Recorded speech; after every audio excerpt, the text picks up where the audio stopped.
petit… J'étais premier, c'est ça? Tu viens de dire Jean-Baptiste est en tête du classement.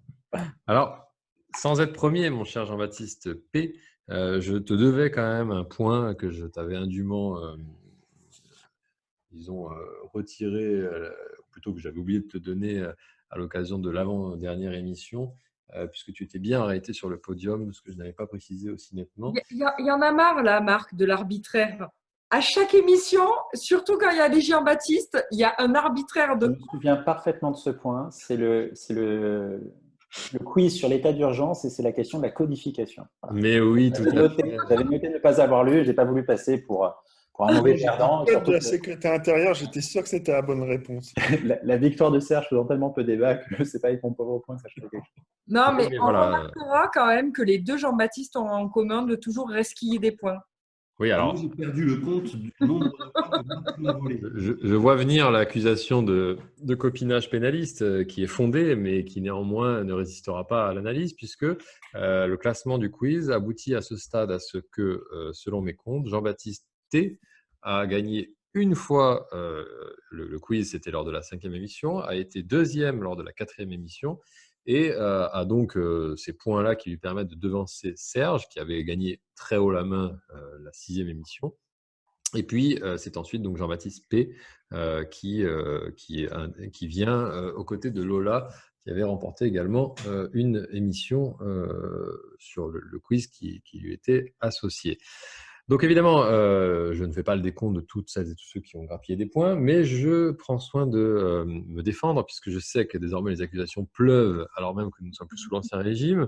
Et je tiens à vous dire que ce quiz a été co-construit avec la complicité du DAB, qui se chargera d'apporter les réponses à certaines des questions dont il est l'auteur, à commencer par la première, qui est donc la question échauffement, pour laquelle je vous demande de vous tenir prêts. Écoutez bien. Tout de même, quelle facture, je dis bien quelle facture italienne a accouché du principe de primauté? Enel, Costa contre Enel. Costa, ouais, quand c'était le mot de passe. Ah bah, Costa contre Enel. Ah, mais une question d'échauffement. Mais si on m'octroie la vidéo, Ah oui, c'est Mélanie qui tente de te… Exactement, tu vois. Et après, on s'étonne que je perde des points. Non, c'est parce qu'on est ébloui par ton intelligence physique. Et donc, J'ai un demi-point là et Jean-Baptiste un demi-point. Hein. Il dit Costa, il a dit Enel. les gars, désolé, c'est moi qui monte le quiz en vidéo à chaque fois. Francesco, pour savoir ça tout de même. Donc Marc, tu tranches. La vraie question, ça aurait été quel est le prénom de Monsieur Costa? C'est pas Jean-Paul. Non. Jean-Paul est italien d'origine. Francesco. Non, Flaminio. Joli, joli. Bon, Marc, tu m'autorises à intervenir. Du droit, en fait. Le DAB, il faut changer la question. Hein. Vas-y, le DAB, je te laisse compléter. Non, je ne pense pas qu'il faille changer la question. Je pense qu'il faille préciser la réponse. La question était, je ne veux pas faire l'étudiant en droit de 2e année, qui ne répond pas aux questions qui sont clairement posées. La question n'était pas de savoir quel arrêt a posé le principe de primauté. Vous avez tous répondu à cette question, qui était effectivement de base. Mais la réponse à la question quelle facture, c'est une facture d'électricité. Or, aucune personne n'a répondu à cette question. Maintenant, j'ai bien conscience que l'agilité de Marc de m'avoir sous-traité ces questions est plus que remise en cause. Je laisserai donc Marc, sous sa haute férule, avec l'autorité bienveillante de Mélanie, de gérer la répartition des points éventuels. C'est la raison pour laquelle la réponse était une facture d'électricité. La facture Enel, comme une facture EDF. Voilà. C'était le moment mieux. Non, la réponse qui a été portée collectivement, sans vous accorder les 3 secondes nécessaires de réflexion, était Costa contre Enel. Ah non, j'ai dit simplement Enel. Après, on peut… Et ensuite, si j'ai complété avec Serge, mais après… Voilà, je laisse mon victoire une fois encore. Je suis dit juste. On dirait un étudiant qui vient contester la réponse. Oui, mais j'ai pas vraiment dit ça. Non, n'allez pas la question. Ça promet pour les QCM. Hein. Bon, vous voyez que c'était une question échauffement, elle a atteint son but. Vous êtes tous prêts à dégainer à présent. Deuxième question. Attention, je me dédouane totalement s'agissant de la réponse que je laisse entre les mains des plus germanophiles d'entre vous. Pourquoi Solange les plus Zolangue. scrupuleux diront Zolangue. Aussi longtemps. Pourquoi Zolangue n'est-il plus à la mode? Parce qu'il a été inversé, non? On a inversé le principe. La Cour constitutionnelle allemande a dit c'est plus aussi longtemps qu'eux. Elle a inversé. Non? Qu'en dit la voix? En fait, c'est plus la Constitution qui l'emporte sur le droit de l'Union. C'est le droit de l'Union qui s'applique tant que ça protège les droits fondamentaux, non? Alors, Varoum, mon cher Dab. Non, la réponse n'était pas formulée de la manière la plus heureuse qui soit. Mais je pense que pour la substance, on peut accorder un point, sinon je vais totalement brûler l'autorité de mon jury. Mais je te laisse préciser alors. Alors, effectivement, mais tu as craqué parce que tu as été interrompu. Tu n'assures pas la police des débats comme il se doit pour un président de cour d'assises. À savoir, tu ne dois pas être interrompu. La question devait être posée en précisant bien avec l'accent franco-français Solange. Vous pouvez mettre un accent montpelliérain si tu voulais. Mais il fallait dire Solange pour ensuite expliquer le Zolangue tant que, alors qu'aujourd'hui c'est trop tard. Effectivement, il y a une inversion, donc la réponse qui a été apportée est tout à fait convenable à mon sens. Non mais alors, je suis désolée de vous annoncer, là, on a perdu tout l'auditoire sur la chaîne YouTube sur cette blague. Ils ont l'habitude sur YouTube. Tu reçois une leçon, là, franchement. Non, alors moi, j'ai une très forte capacité disons, de perte de mémoire. Et j'avoue que quand le DAB m'avait envoyé ses suggestions de questions il y a déjà quelques jours, j'avais mis de côté les éléments de réponse et j'avais totalement oublié de noter qu'il fallait que je la formule uniquement en français, voire en cévenol bien enraciné. Alors, j'ajouterais tout de même que la dernière blague à la Cour de justice dans les couloirs avant confinement, c'était zu spät. Ça fait sens. Là, de suite. Vous êtes tous bilingues pour Zolangue, je pense que vous percevrez zu spät. Oui, mais c'est drôle. Non, pas du tout. C'est pas de l'humour, c'est allemand. C'est l'allemand au Luxembourg. Exactement, au carré. Ça fait beaucoup, oui. C'est le moment gênance. Tu veux dire zu spätzle? Excellent. Merci Lisa. Heureusement que je peux compter sur mon jury, hein, parce que sinon, effectivement, je crois que la police, ça fait longtemps qu'elle aurait quitté la salle. Je vais enchaîner avec une question culottée, justement, puisque tout est permis ce soir sous la férule du DAB. Cette question culottée s'adresse évidemment aux plus ardents observateurs de la jurisprudence de Luxembourg, et peut-être à certains d'entre vous qui manipulent des branches du droit bien particulières. La Cour de justice tolère-t-elle la vente de Viagra sur Internet? Évidemment. Oui. Sans doute. Vu qu'ils ont commencé. On veut une référence. Hein. On revient à la précision de la question. La question était simplement de dire tolère-t-elle et non pas dans quel arrêt la Cour de justice a-t-elle toléré. La question était mal formulée. Je te trouve petit bras, Jean-Baptiste, pour un mec qui a enchaîné les poursuites. Et Mélanie a un point, l'a emporté sur le Viagra. Bon, le DAB, il nous faut des références. Hein. Sébastien, le nom de la décision, s'il te plaît. Touillet contre France. Bravo. Pourquoi tu ne réponds pas? Touillet contre France. C'est extraordinaire. Non. Ça, on voudrait l'inventer, on n'y arriverait pas. Marc, tu as des choses à dire? Ça remonte à quelle année? Parce que c'est important quand même de le préciser. 1969. Oh, très bon. Oh là là. Oui, non, mais en plus, je me suis contenté de parler de cour de justice. Je n'ai même pas précisé que c'était la CJUE. Donc, ça peut tout à fait alimenter cette ambiguïté que tu viens de lever, Lisa. Bon, je ne m'étendrai pas sur le sujet. Je pense qu'il faut venir à des choses plus sérieuses. C'est une question qui intéresse vraiment les plus rasoirs d'entre vous auprès de vos étudiants, mais en réalité les meilleurs, les plus fines lames. Le Conseil d'État peut-il engager la responsabilité civile de l'État français pour violation du droit de l'Union? Ça n'existe pas vraiment, la responsabilité civile de l'État français. Alors, première observation. Rothman et Philippe Maurice, si tu veux, oui. Mais il n'y a pas de responsabilité civile de l'État français en France. Responsabilité civile au sens large. Au sens large, alors. Oui, alors je dirais oui. Alors, qu'en dit le rédacteur? Parce que je me défausse jusqu'au bout. Non, mais j'aimerais entendre Sébastien notamment, qui a perçu la question.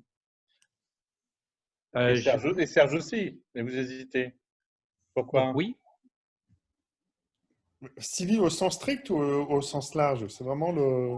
Au sens large du terme. Non, mais je ne suis pas sans ignorer l'arrêt du tribunal des conflits Bianco et de celui du Conseil d'État qui a suivi des règles exorbitantes du droit privé. Là n'est pas la question, mais est-ce que le Conseil d'État peut engager la responsabilité de l'État français? Alors, ce n'est pas une responsabilité pénale, ce n'est pas une responsabilité non plus administrative, c'est une responsabilité qui implique de devoir répondre d'un dommage causé par une violation d'une règle de droit. Je ne sais pas, garde de Dieu, c'est ça, Oui. non? Oui, garde de Dieu. Oui. Garde de Dieu, c'est un cas particulier, c'est quand c'est la loi, mais sinon. Oui, mais c'est bien la logique de responsabilité de l'État du fait de violation d'une règle internationale. C'est Frankovic et Bonifaci. Bien, je vais tenter un point puisque Marc a demandé peut-il. Je vais répondre non puisque personne ne l'a dit. Si la réponse est non, je prendrai le point. Ah, mais Accordé. Francesco a évoqué tout à l'heure cette affaire, qui est une affaire en manquement, qui pouvait ouvrir un arrêt, une procédure en manquement sur manquement, et du Conseil d'État en matière fiscale. Et les plaideurs seraient bien avisés, effectivement, de devoir d'engager la responsabilité de l'État français. Là où le serpent risque de se mordre la queue, c'est que la responsabilité de l'État français pour violation du droit de l'Union européenne en matière de liberté de circulation, en matière d'obligation de renvoi, par le Conseil d'État, ce serait devant le Conseil d'État, effectivement, qui pourrait effectivement juger qu'il n'y a pas de violation suffisamment caractérisée de sa propre part. Bien. Mais la réponse était oui, effectivement. L'un des Jean-Baptiste va répondre systématiquement aux questions fermées par oui ou par non. On pourrait imaginer de marquer des points. On pourrait imaginer la compétence du tribunal des conflits si ça partait d'une juridiction judiciaire. J'allais le dire. Et, normalement, le quiz, c'est pas le moment où on se détend là. Non, si c'est la responsabilité judiciaire, on restera du fait d'un acte de la justice. Ce sera la responsabilité des faits de la justice. Donc, la justice en tant qu'acte de service public, ça relèvera de la compétence des juridictions administratives. À mon sens. C'est le juge judiciaire. Mais je parle sur l'autorité des administratifs. Tu sais que les conflits est compétent maintenant quand il y a un problème d'intervention de juridiction, je ne sais pas comment le dire. Mélanie, tu peux les mettre en sourdine que je puisse reprendre la main? Ok. J'ai une question beaucoup plus fondamentale que celle que le DAB a concoctée et que je m'autorise à vous livrer à cette heure-ci pour garder un soupçon de pédagogie. Et je vous demande d'être clair à celles et ceux qui connaissaient la réponse, parce que moi, je ne la connais pas et je l'assume. Est-ce qu'on peut encore dire communautaire, bordel de Dieu? Non. Plus si on veut. On fait ce qu'on veut. Depuis le traité de Lisbonne, il n'y a plus de piliers, en fait. Alors, qu'est-ce qu'on peut dire si il n'y a plus de droit communautaire, c'est un droit de l'Union. Donc on utilise… Techniquement, c'est vrai, mais on fait ce qu'on veut. Oui. Moi, je le dis, en tout cas, j'estime que c'est un droit… Dire ça aux étudiants après. Qu'est-ce qu'on utilise comme adverbe alors, en lieu et place de communautairement? Il n'y en a pas. D'adjectif, tu veux dire? Il n'y a plus d'adjectif de l'Union européenne. Donc, on met de l'Union européenne tout le temps et c'est relou. Donc, c'est communautaire. Marc, si tu m'autorises à intervenir de nouveau, il y a eu un débat à la Cour de justice, à la Commission européenne, chez les linguistes et chez les juristes. On sent que ça va être palpitant. Merci, Mélanie. Bon, je vais essayer de faire bref. Bon, sinon, je parle dans des images de divorce qui ne recolleront jamais, mais je ne suis pas sûr que ça colle dans ma démonstration. Toujours est-il que l'adjectif qui a été utilisé, on parlait de situation interne et situation communautaire. C'est là que le problème s'est véritablement posé et on a décidé d'adopter unioniste. Alors, il y a deux religions toutefois. Il y a une religion linguistique qui impose unioniste et certains résistants qui, effectivement, ont opté pour du droit de l'Union, ce qui est un petit peu long et chiant, mais parfois ça semble un petit peu artificiel. Unioniste a une dimension communautaire, voire communautariste. Alors, pour répondre à la question, je vais faire un petit peu le Jean-Baptiste de la situation, en ce sens que la réponse est oui, on peut l'utiliser, ne serait-ce que pour des questions transitoires ou chronologiques. On doit parler de droit communautaire avant l'avènement du traité de Lisbonne. sauf en parlant bien sûr du traité CE que tu confondais tout à l'heure avec le traité sur le fonctionnement de l'Union européenne, Marc. Je n'ai Non, pas. alors là, je m'autorise à te couper, je n'ai rien confondu. J'ai simplement alerté sur le fait que moi, en tant qu'étudiant, j'avais à l'époque de mes études qui précédaient l'adoption du traité de Lisbonne, cette facilité de distinction entre le TCE et le TUE, que désormais on n'a plus parce qu'il faut ajouter ce F en lieu et place du TCE pour essayer de jongler entre les deux traités, ce qui est loin d'être évident. C'est une consonne qui change. Oui, bah c'est ce qui rend la chose si difficile pour nos étudiants de première année. Et ils sont jeunes, t'imagines pour nous. Bon, alors, qui est-ce qui a le point, là? Oui, c'est ça. Désolé, personne. Alors, on va faire comme l'école des fans, ce sera 10 sur 10 pour tous. Question suivante, Marc. C'est la dernière. C'est la dernière. T'en avais pas d'autres? Non, j'ai fait une petite sélection quand même parce qu'après je trouvais que c'était d'un niveau de difficulté trop élevé et j'ai bien vu. Là, c'est pas sympa. C'est pas sympa pour ton équipe. Ouais, alors on se fait déjà laminer sur les questions faciles qu'il a choisies. Donc... Regarde, Sébastien Platon, il n'a jamais répondu, par exemple. Non, parce qu'il connaissait toujours les réponses. Vous croyez? Bon, on peut réessayer. Hein. Non, on sait que le seul qui connaît toutes les réponses, c'est JBT. Oui, c'est pour ça qu'il a choisi de garder un peu le silence ce soir pour que des concurrents puissent le rattraper sur le podium. Oui, c'est trop facile. Là. Je préfère... Ouais. Tu as besoin de challenger. Tu es comme dans le premier Rocky, ce bon vieux rival de Rocky Balboa. J'ai oublié son nom. Apollo Creed. Apollo, bien sûr. Merci. Un point de plus. C'était une question. Et Adrienne? Putain, mais t'es dispendieux quand il s'agit de bonnes références. Ah bah oui, évidemment. On va voir si vous méritez les derniers points qui sont accordés à celles et ceux qui ont la plus belle culture cinématographique. Je lance la séquence. Pendant toutes ces années de folie collective et d'autodestruction, je pense avoir vu tout ce qu'un homme peut voir. Des populations jetées sur les routes, des enfants jetés dans la guerre, des vainqueurs et des vaincus finalement réconciliés dans les cimetières, que leur importance a élevé au rang de curiosité touristique. La paix revenue, j'ai visité les mines. J'ai vu la police charger des grévistes, je l'ai vu aussi charger des chômeurs. J'ai vu la richesse de certaines contrées et l'incroyable pauvreté de certaines autres. Et bien, durant toutes ces années, je n'ai jamais cessé de penser à l'Europe. Monsieur Chalamont, lui, a passé une partie de sa vie dans une banque. À y penser aussi. Nous ne parlons forcément pas de la même Europe. C'est le président d'Henri Verneuil. Bravo, Francesco. Bravo. Et qui incarnait magistralement le président? Gabin. Gabin, oui. Voilà, double point pour Francesco sur cette ultime question qu'il faut évidemment ce film aller voir et revoir. Je crois qu'il est disponible en accès libre. Le DAB me confirmera. Oui, je te confirme tout à fait. Alors, juste pour provoquer Francesco, dans cette adaptation très libre de Verneuil, dialoguée par Audiard, qui a été beaucoup critiqué parce qu'il avait heurté Simenon, qu'est-ce que Audiard veut incarner dans les propos du président en termes de construction européenne? Je crois que c'est l'opposition au projet CK, si je me souviens bien. Chronologiquement, c'est exact. Alors, c'est discuté. Plusieurs amis très audiardiens ont discuté cette question. Alors, non, bon, c'est Clémenceau sous la 4e.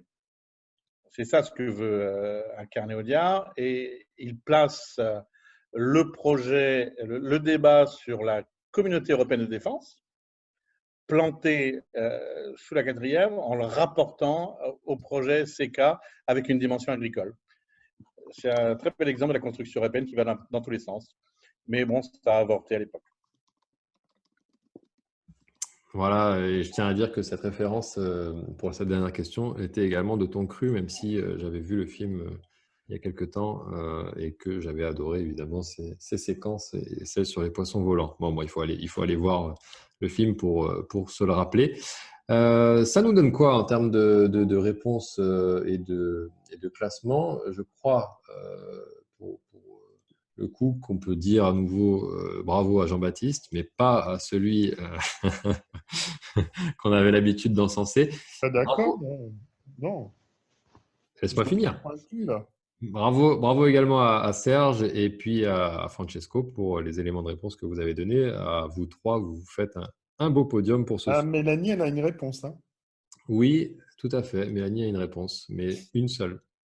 Mais moi aussi, j'ai dit unioniste. Mais oui, tout à fait, tout à fait. Je non, mais je crois que la parole des femmes est phagocytée ce soir. Prochain grand format, l'identité de genre, les amis. Allez, il est minuit dans quelques secondes. Je vous quitte et vous laisse rejoindre vos activités à la lumière de la Tour Eiffel. À très bientôt, les amis, et merci encore pour vous être déplacés ce soir. Bye bye.